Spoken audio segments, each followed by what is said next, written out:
जय सनातन धर्म की। प्रिय सनातनियों, आप सभी का स्वागत है हमारे इस कार्यक्रम में।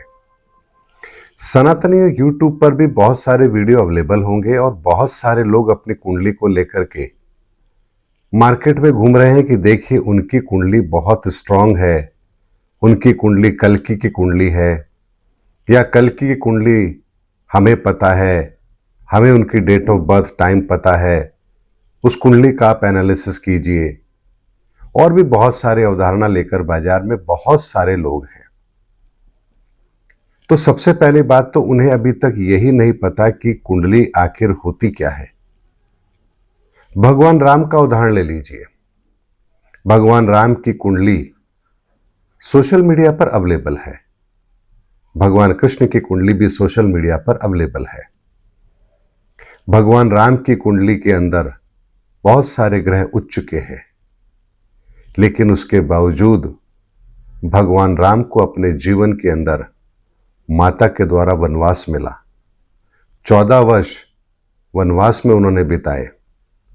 माता सीता के साथ जो परेशानियां आई वो उन्होंने फेस की। माता का त्याग करना पड़ा, माता सीता का, और उनके पुत्र भी ऋषि के आश्रम में पैदा हुए।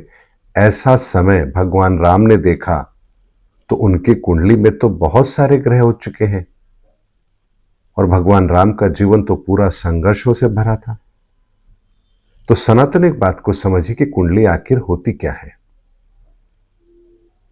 जैसे आपको यदि कुछ कलर दिए जाएं और कैनवास दे दिया जाए और कहा जाए आप इस पर पेंटिंग बनाइए, तो क्या आप फिदा हुसैन जैसी पेंटिंग बना देंगे? या वही कैनवास और वही कलर किसी अच्छे आर्टिस्ट को दिया जाए तो क्या वो उस पर अच्छी पेंटिंग नहीं बना पाएगा? बिल्कुल बना पाएगा। दौड़ना आपको आता है तो क्या आप पीटी उषा हो गए? खाना बनाना आपको आता है तो क्या आप शेफ हो गए? बोलना आपको आता है तो क्या आप अच्छे कथावाचक हो गए?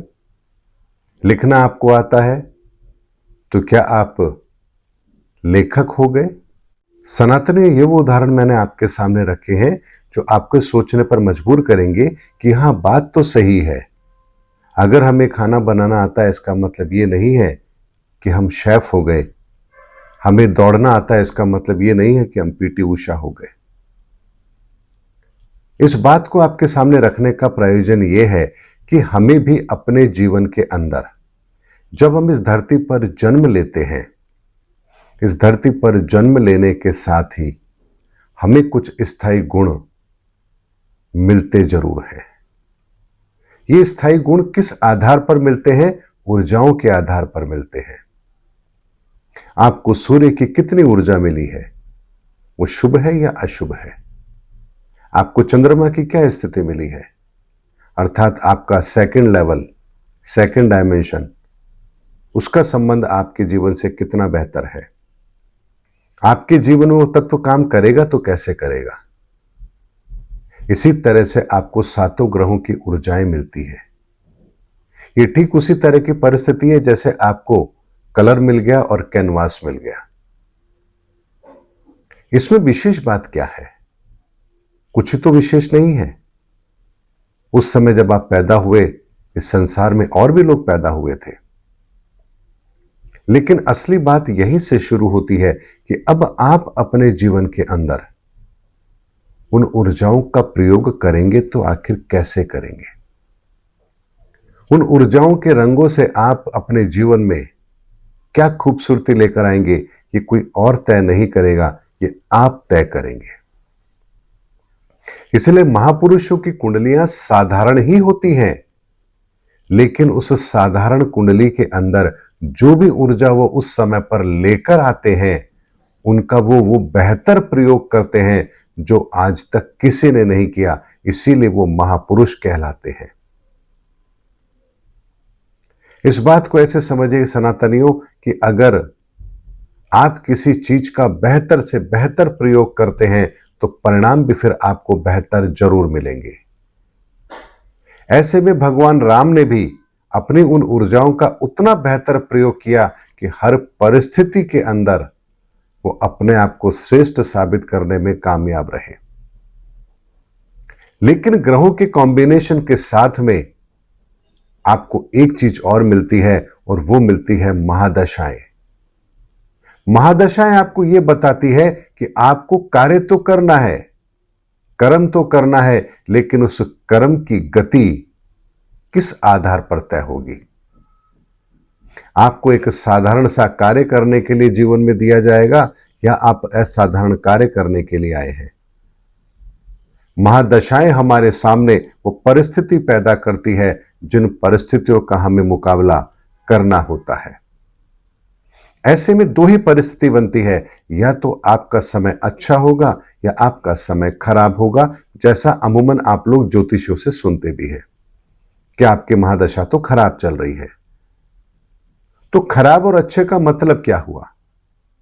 खराब और अच्छे का मतलब यही होता है कि खराब का मतलब है कि प्रकृति आपके सामने कुछ चैलेंज रखेंगी, जिन चैलेंज को आपको पार करना है, क्योंकि प्रकृति आपको उसके आगे का वो बहुत कुछ देना चाहती है और इसीलिए आपके जीवन में ये परिस्थिति पैदा की जा रही है। अच्छा समय वो होता है जब प्रकृति आपको कहती है कि आपने जो कुछ पहले किया था अब उसका एक सुखद परिणाम आपके सामने है, आप इसका अपने जीवन में सर्वोत्तम प्रयोग कर सकते हैं। तो ऐसे में जब समय अच्छा होता है तब आपकी सफलताएं बहुत थोड़े से प्रयासों से ही मिल जाती हैं, लेकिन जब समय खराब होता है तब आपको विशेष चैलेंज मिलते हैं और उस समय आपको अपना पुरुषार्थ बढ़ाना होता है। और यही प्रकृति का खेल है और यही ज्योतिष विज्ञान का रहस्य है। आपके जीवन में किन परिस्थितियों का निर्माण होगा, अगर यह आपको पहले से पता हो तो क्या आप उसकी व्यवस्था नहीं करेंगे? आप बेहतर तरीके से कर पाएंगे। जैसे आपको पता है कि अब अगर गर्मी का मौसम आने वाला है तो मुझे कैसे कपड़े पहनने हैं, घर में कूलर, पंखा या एसी की आवश्यकता होगी, मेरे भोजन के अंदर भी मुझे अब शीतल पेय शामिल करने हैं, ठंडा भोजन शामिल करना है, गर्म तासीर की चीजें अब मेरे लिए वर्जित हैं। ये सब चीजें आपको पता है। तो ऐसे ही हमारे जीवन के अंदर भी जब परिस्थितियां आती हैं तो ज्योतिष विद्या हमें यह बताती है कि यह परिस्थिति आई तो क्यों आई और आने वाले समय में भी ये परिस्थितियां कब कब आपके सामने आ सकती हैं, तो उसकी व्यवस्था आप पहले से कर सकें, इसी के लिए ज्योतिष विज्ञान होता है। यानी किसी महापुरुष की कुंडली देखकर आप ये बता सकते हैं कि जीवन के अंदर कब किस समय पर कौन सा विलक्षण कार्य करेंगे। अगर भगवान राम को वनवास मिला तो उनकी कुंडली ये बताती है कि कब उन्हें अपने परिवार से दूर जाना होगा। तो यहां परिवार से दूर गए, अमूमन बहुत सारे लोग हैं जो अपने परिवार से दूर जाते हैं, लेकिन ऐसी परिस्थिति बनने पर वो अपने परिवार को कोसते हैं कि उनके कारण से मुझे आज अपना घर छोड़ना पड़ा। लेकिन भगवान राम ने ऐसा नहीं किया। भगवान राम ने अपने उस 14 वर्ष के समय को अपने जीवन का सर्वश्रेष्ठ समय बनाया और आज हम वही रामायण युगों युगों से पढ़ते आ रहे हैं और उससे प्रेरणा लेते आ रहे हैं। इसीलिए सनातनी एक बात को समझिए कि कुंडली के आधार पर यदि आप अपना भविष्य देख रहे हैं तो आप एक गलती कर रहे हैं। आपका भविष्य कुंडली से नहीं देखा जाता, बल्कि आपकी मंजिल क्या है और उस रास्ते पर कौन सी तकलीफें आएंगी और उसका आपको कैसे समायोजन करना है, क्या तैयारी करनी है, इसके लिए कुंडली देखी जाती है। कुंडली इसलिए नहीं देखी जाती कि मेरा मकान कब बनेगा। चलिए मान लीजिए आपकी कुंडली में योग है मकान बनने का, तो बैठ जाइए घर पर। अब अचानक से जब वो समय आएगा, कोई आपकी बैल बजाएगा और कहेगा भाई साहब ये लीजिए चाबी आपके मकान की, आपका योग बना था इसलिए भगवान ने चाबी भेजी है आपके लिए। क्या ऐसा होगा? लेकिन अगर वो योग बन रहा है तो आपको पता है कि इस समय पर अगर मेरे लिए योग बन रहा है तो मुझे इस समय पर अपना पुरुषार्थ पूरा करना है। अब आप किसी और कार्य को प्राथमिकता ना देकर के मकान को ढूंढने की प्राथमिकता देते हैं और कोई अच्छा सा मकान आपको मिलता है, इजीली लोन हो जाता है और आप घर खरीद लेते हैं। यह होता है समय का आपके पक्ष में होना। अगर समय पक्ष में नहीं है, आप बहुत घूम रहे हैं लेकिन ना कोई मकान पसंद आ रहा है, मकान पसंद आ जाए तो डील नहीं हो रही, डील हो गई तो लोन में अड़चने आ रही हैं, यानी कुल मिलाकर के आप वो चीज नहीं ले पा रहे, क्योंकि प्रकृति का समय इस समय पर आपके अनुकूल नहीं है।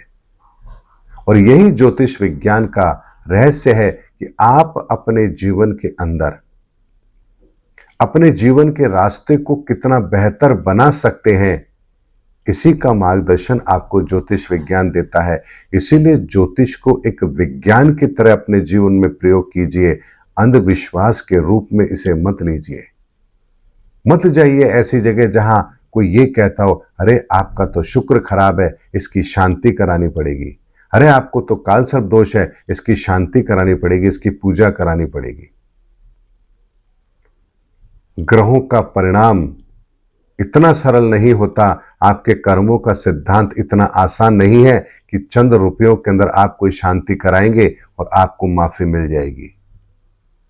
ये उन वकीलों की तरह है जिनके पास आप जाइए, जाकर बोलिए जी हमारा एक केस है, हाँ हम ले लेंगे, लड़ लेंगे, आपको जिता देंगे। आप भी जानते हैं कि आप गलत हैं, लेकिन उसके बाद भी आप ऐसे वकीलों के पास जाएंगे जरूर जो आपको दिलासा देंगे, और वो भी जानते हैं कि हमारे पास आया है, हम मना कर देंगे तो कहीं और जाएगा। जब इसको केस लड़ना ही है तो हम लड़ लेते हैं। इसी तरीके से आप भी जब जाते हैं किसी के पास और कहते हैं जी मेरी ये समस्या है, मुझे तो इससे छुटकारा चाहिए, तो वो भी कहते हैं ठीक है जी दिलवा देंगे, पूजा करवानी पड़ेगी, इतने पैसे लगेंगे, आप भी तैयार हो जाते हैं, बिना ये बात समझे कि आखिर आपकी इस परेशानी का कारण क्या है।